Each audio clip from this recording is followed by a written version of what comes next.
Good morning, guys, and welcome to the podcast.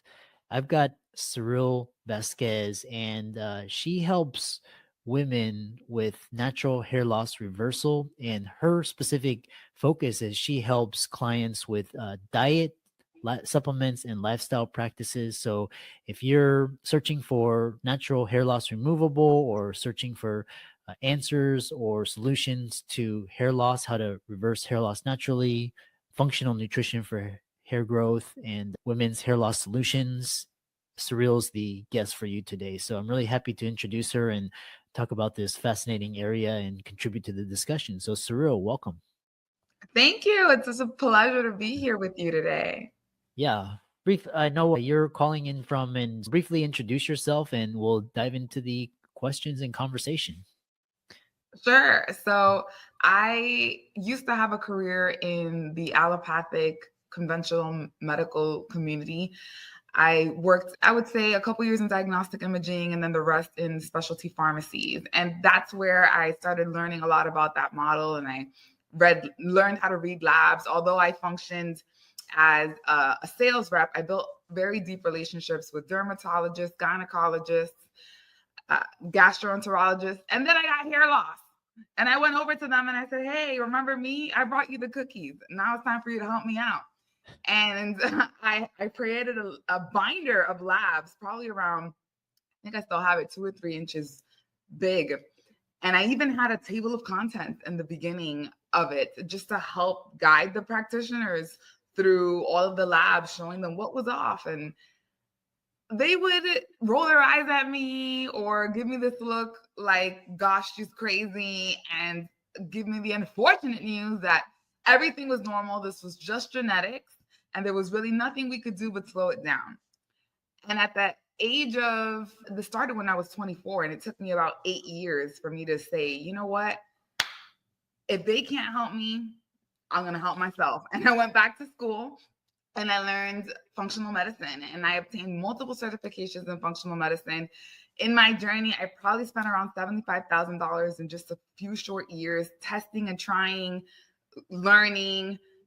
I spent $20,000 on hyperbaric oxygen therapy alone because I was so desperate to figure out, how do I fix this problem that nobody seems to be able to help me with?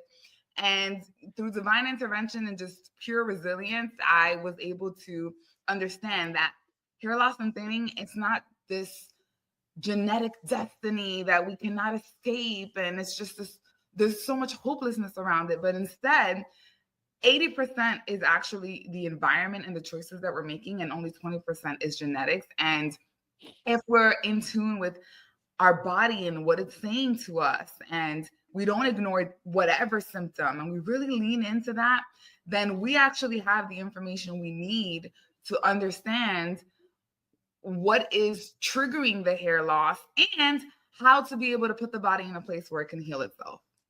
Mhm. Yeah, that's a really fascinating intro. And so we'll dive into the questions. So a lot of women or people, even men, they're searching for natural hair loss reversal. So first thing is talking about is just what causes hair loss in women naturally. There are so many reasons that people would not think of, but the biggest one is food. Mm.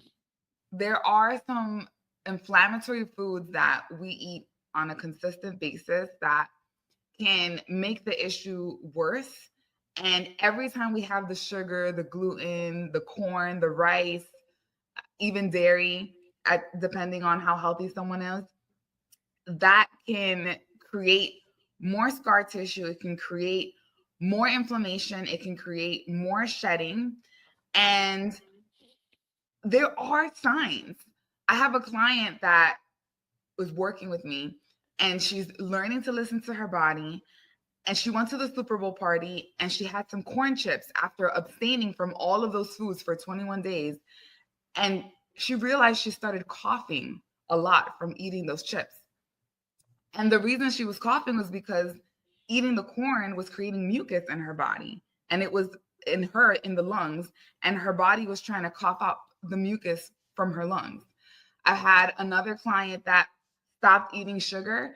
And when she did that, she realized that the amount of shedding that was going on dramatically decreased, and her rings were able to fit in a way that they hadn't fit since she was recently married. And so there's so many different examples that I can provide as far as what the body is trying to communicate in reference to food. I could say myself that when I was earlier on in my healing journey, dairy was a big trigger for me. And I would have a whey shake and I would feel my throat get very lumpy, or sometimes I would get mucus in my nose. And it was the same thing. There was just mucus being developed. And so the body uses mucus as an emunctory function to get rid of more toxins when it's overloaded.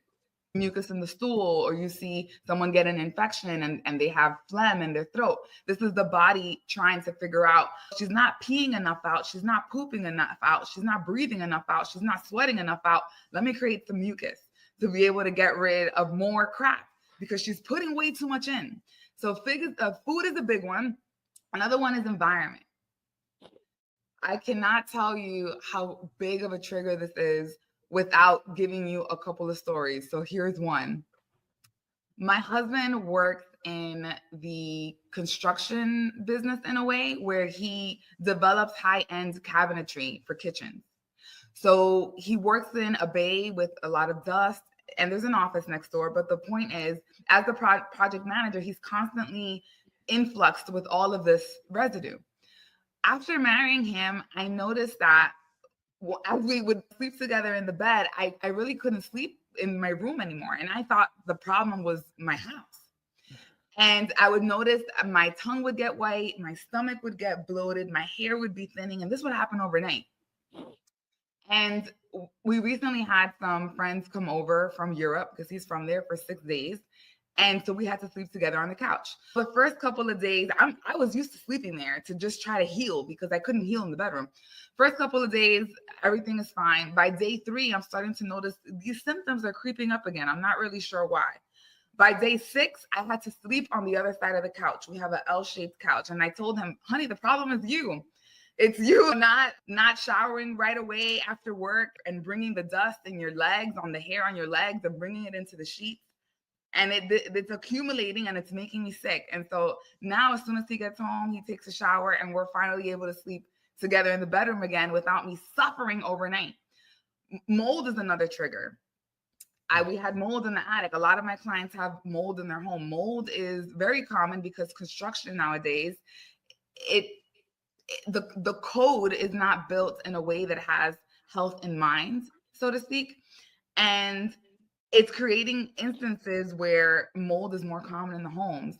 You see a lot of people ended up getting hair loss and having thinning hair during COVID.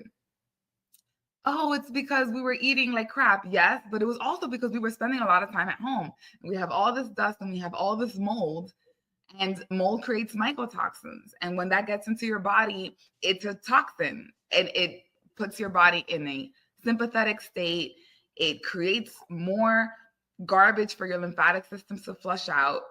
So there are so many different ways that is a poison that your body interprets as an allergen, and then your immune system is going to try to compensate for that somehow.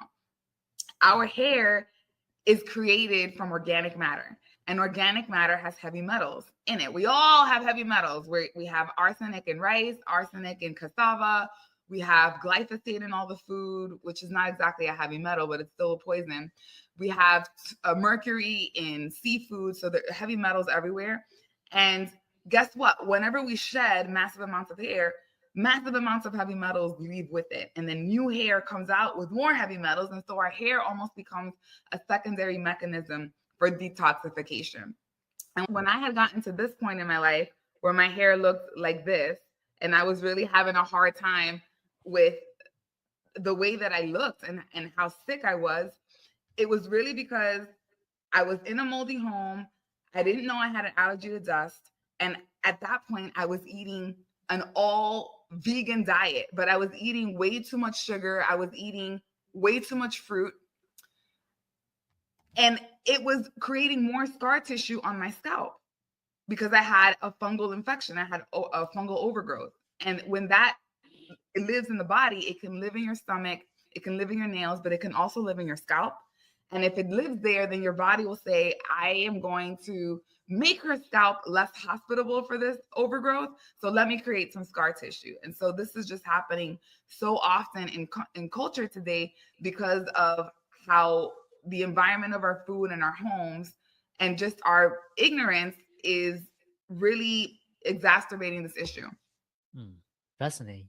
And now we could talked about the causes, and we have around 6 minutes remaining. And talk about because you talk about diet, supplements, and lifestyle. And so briefly, just in the next 5 minutes, which foods help with hair regrowth and supplements and lifestyle, like one of each.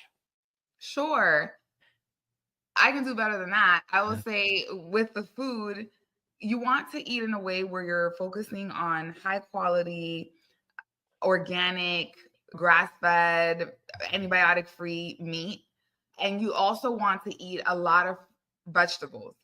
If you're going to have fruit, it needs to be very low glycemic fruit. You barely want to have it, and you want to pair it with protein or fat to minimize the response to your blood sugar.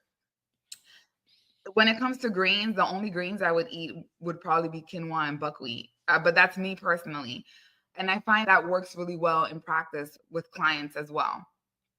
So that's pretty much how to eat. Eating healthy fats is good as well, but just really not an abundant amount of them either. As far as lifestyle is concerned, the health of your mouth is a reflection of the health of your gut. And I think a lot of people do not take as much care in their oral health as they should if they want to be an overall healthy human. There are bacteria that are living in your oral cavity, which is what the mouth is inside here, that can cause dementia, that can cause cancer, that can cause diabetes. And so having a hygiene where you are gargling with hydrogen peroxide, using the water flosser in the best way possible with the right tools attached to it, doing oil pulling with coconut oil. These are all things that will help the health of your gut.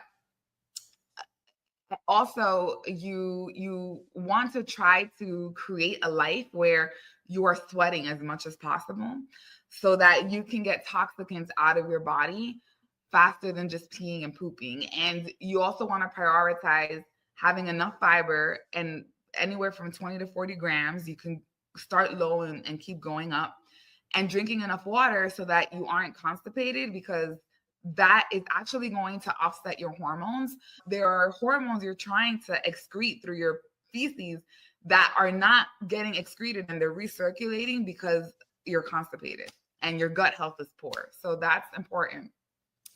And as far as supplements, that's hard to say because everyone is so bio individually unique. I can say that herbs are something I use common in practice. And it's not just herbs for your female health or your female reproductive hormones, but it's also herbs for your adrenals that will make a big deal and a big difference.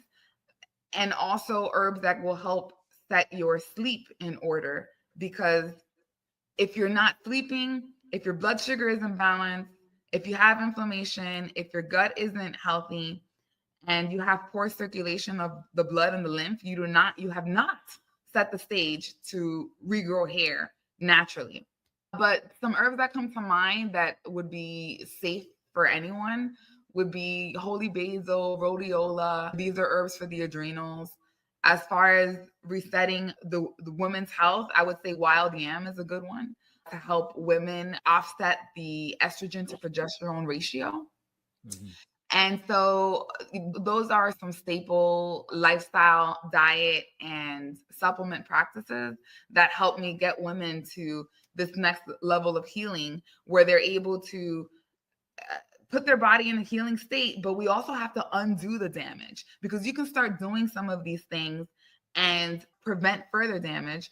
But there's this whole aspect of how do we get the body to break down the scar tissue? How do we get the body to go into all the crevices inside of you that it's been meaning to get to to repair, but it never got a chance to repair because you kept bombarding it with new injuries. And so that's something to keep in mind as well. Excellent. Yeah. How can people find out more about you and learn more from you and connect with you? Sure, I have a Facebook group. It's called Reversing Hair Loss Naturally. I go live in there once a week answering questions. So that's a great resource. I also have a quiz. If someone's listening to this and they're like, oh gosh, I want to see if maybe this is a possibility for me. Am I far too gone? Is natural hair regrowth something that is feasible for me? Then they can go to my website, which is belcanics.com. So that's BELECHANICS.com. And then the quiz will pop up. They can also put /quiz, and then it'll take them right to the quiz. So they can do that. And there's also a training on my website on the top 3 mistakes that women make when they're trying to reverse their hair loss, but they're not hitting the mark. And so if you go to the website, you will see that video there immediately, and you can listen to the training. Excellent. Thanks so much. And I know hair loss and that's a big deal. And I know a lot of the audience are women listening. So I think a lot of useful information and great tips for them to chew on and think about. So thanks so much and keep up the great work. Awesome. Thank you for having me, Christopher. It was a pleasure to speak with you and your audience.